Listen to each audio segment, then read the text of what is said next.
Frères et sœurs dans la foi, bonjour. C'est votre serviteur Joël Désiré. Nous allons lire Jean chapitre 15, verset 14. Vous êtes mes amis si vous faites ce que je vous commande. Prions Dieu. Seigneur, notre Dieu, nous comptons sur toi. Tu es présent au milieu de nous.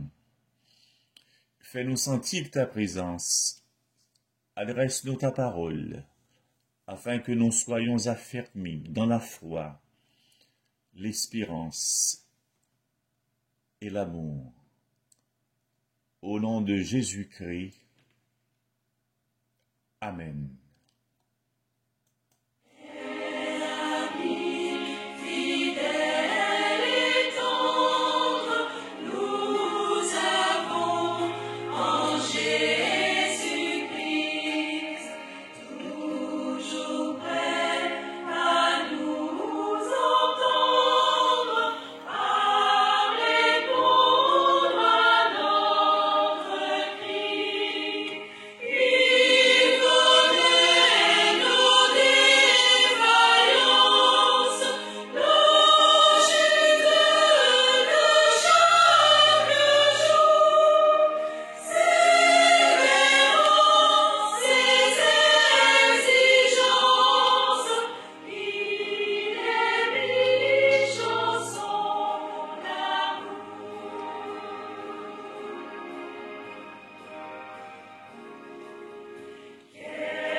Gloire à toi, Seigneur.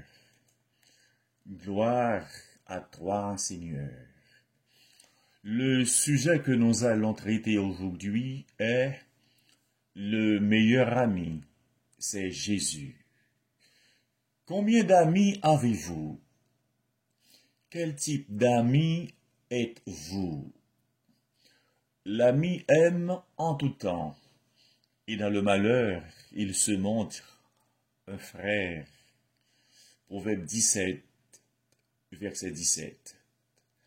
Frères et sœurs en Jésus-Christ, avant de mourir, Jésus a dit à ceux qui croyaient en lui, « Je vous appelle amis. » Jean 15, verset 15. Les vrais amis sont rares. Nous vivons dans un monde infidèle, infidélité conjugale, infidélité dans le monde des affaires, infidélité dans la politique, infidélité dans la vie spirituelle, etc. Il est bon d'avoir un ami sur lequel on peut compter. Nous avons trouvé un tel ami, comme le dit le cantique, quel ami fidèle et tendre nous avons en Jésus-Christ, toujours prêt à nous entendre, à répondre à notre cri. Pourquoi Jésus doit être notre meilleur ami? Premièrement, Jésus est un ami accessible, c'est-à-dire il est disponible. Bien-aimé dans le Seigneur, quand Dieu a appelé Moïse pour délivrer le peuple de l'esclavage en Égypte, Dieu lui a dit « Je serai avec toi ». Exode 3, verset 12. Quand Dieu a confié à Josué la mission d'amener le peuple dans la terre promise, Dieu lui a dit, « Je serai avec toi. » Josué 1er, verset 5. Quand Dieu a appelé Jérémie pour transmettre ses paroles à un peuple rebelle, Dieu lui a dit, « Je serai avec toi. » Jérémie 15, verset 20. Quand les rois de la terre, les chefs d'État, les présidents, les politiciens, les scientifiques, notre patron, nos voisins ne sont pas disponibles, Dieu, notre ami, est disponible à tout instant. Alléluia. Il ne sommeille ni ne dort. Psaume 121, verset 4. Il sait quand vous vous couchez et quand vous vous levez. Psaume 139, versets 2 à 5. Il est un secours qui ne manque jamais dans la détresse. Psaume 46, verset 2. Dieu est accessible à tout moment par le moyen de la prière. Amen.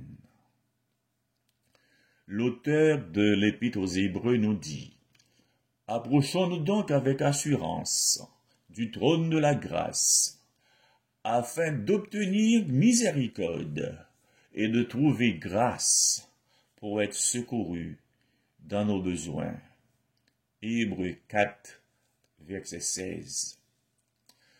George Muller, un évangéliste chrétien, a été conduit à créer et diriger par la foi de grands orphelinats à Bristol, en Angleterre. C'était un chrétien qui avait une foi ferme et pratique. Au sujet de la prière, il disait à des jeunes gens, « Ce n'est pas seulement dans les grandes difficultés qu'il nous faut prier, c'est en tout temps et pour les petites choses comme pour les grandes que nous pouvons prier. » Amen. Oui, il faut prier sans cesse. Avons-nous un chagrin personnel? Avons-nous besoin de conseils pour une décision à prendre? Jésus est un ami accessible. L'important est de rester attaché à Dieu.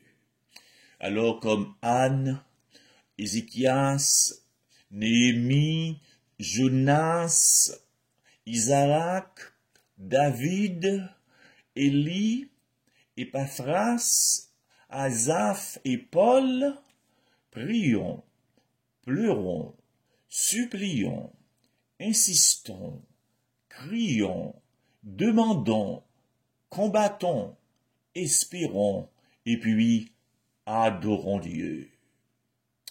Alléluia. Mes frères et sœurs, notre seule grande assurance, c'est de savoir que Dieu est avec nous.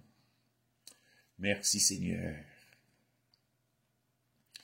Deuxièmement, Jésus est l'ami qui dit la vérité. Pilate posait une grande question à Jésus. Qu'est-ce que la vérité? Bouddha, le fondateur du bouddhisme, en 525 avant Jésus-Christ, a dit « Je ne suis pas arrivé à trouver la vérité ». Certains leaders ont dit « Je cherche la vérité » ou « J'enseigne la vérité » ou encore « Je suis un prophète de la vérité ». Jésus, quant à lui, vient et dit « Je suis la vérité ». Jean 14, verset 6. Dans Genèse chapitre 18, Dieu a pensé à son projet magnifique en faveur d'Abraham. Il a aussi pensé à son jugement contre Sodome et Gomorrhe. Et Dieu s'est dit en lui-même, « Cacherai-je à Abraham ce que je vais faire? Genèse 18, verset 17. Non, je ne vais pas le lui cacher. Il est mon ami.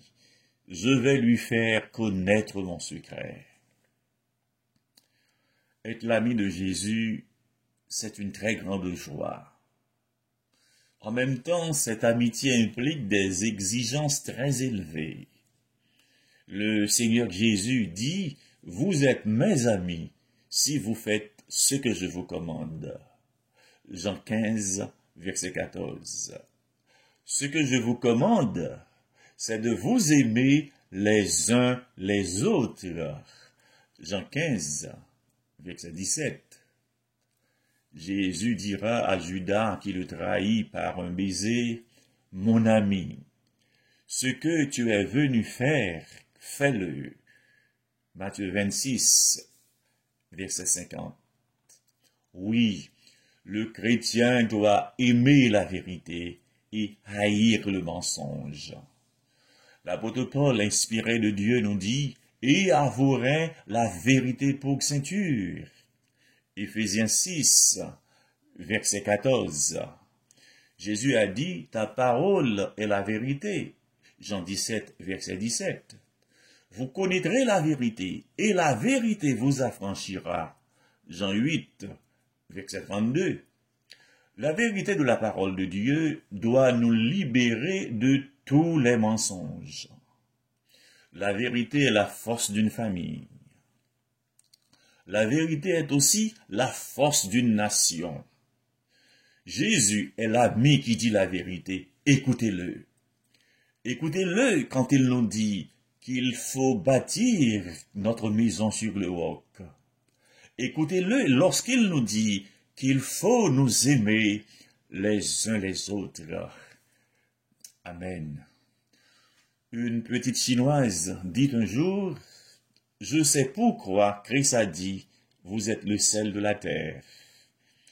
C'est parce que le sel donne soif et que les chrétiens devraient donner soif de Christ aux autres. Donnez-vous soif aux autres? Donnez-vous soif aux autres? Chers amis, Jésus vous appelle. Sommes-nous prêts à nous soumettre à sa volonté? Démontrons-nous par notre obéissance que nous sommes vraiment ses amis? Troisièmement, Jésus est un ami qui donne un sens à notre vie.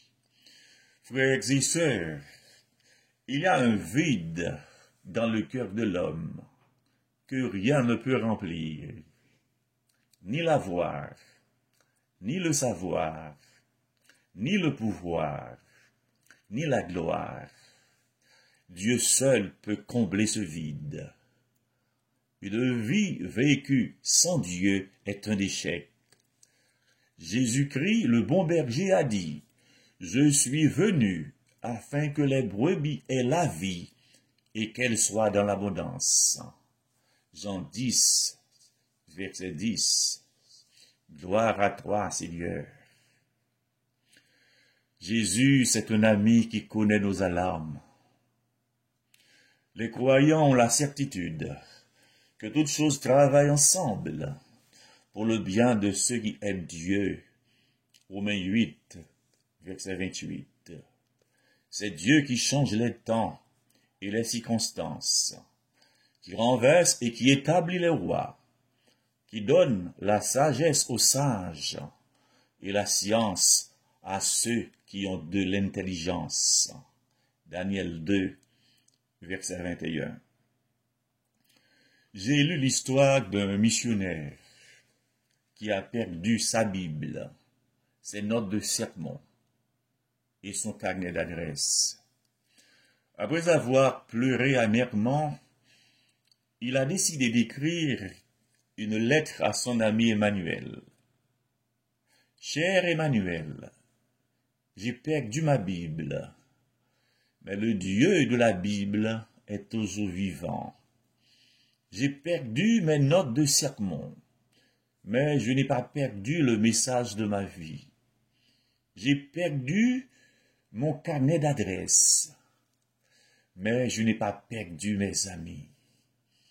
Waouh!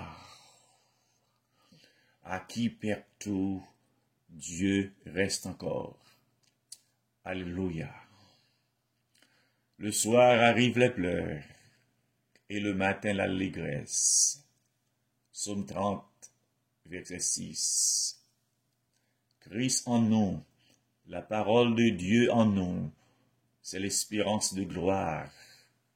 Colossiens 1, verset 27. Contrairement à Albert Camus qui dit « Tout le malheur des hommes vient de l'espérance », la Bible est source d'une espérance qui ne trompe pas. Dieu a un projet pour chaque de nous, projet de paix et non de malheur, afin de vous donner un avenir et de l'espérance. Jérémie 29, verset 11. En tant que chrétiens, nous avons parfois besoin de nous arrêter le long du chemin de la vie, afin de regarder derrière nous. Même si le chemin a été difficile, nous pouvons voir comment Dieu nous a dirigés par sa fidélité. Lorsque le chrétien regarde derrière lui, il peut voir les délivrances que le Seigneur a opérées, le chemin sur lequel il nous a conduits, les bénédictions qu'il a accordées, les victoires qu'il a remportées, les encouragements qu'il nous a donnés. Ebenezer, Ebenezer, jusqu'ici l'Éternel nous a secourus. Frères et sœurs, quand nous lisons la Bible, quand nous la méditons, c'est Dieu qui nous parle. C'est un ami qui nous parle. Jésus est le meilleur exemple d'amitié authentique, car il a donné sa vie pour ses amis. Comment pouvons-nous devenir l'ami de Jésus? Nous pouvons tous devenir ses amis en mettant notre confiance en lui comme notre sauveur personnel pour recevoir de lui une nouvelle vie. Le meilleur ami, c'est Jésus. Jésus est un ami accessible. Jésus est l'ami qui dit la vérité. Jésus est un ami qui donne un sens à notre vie. Que Dieu vous bénisse. Amen. Alléluia.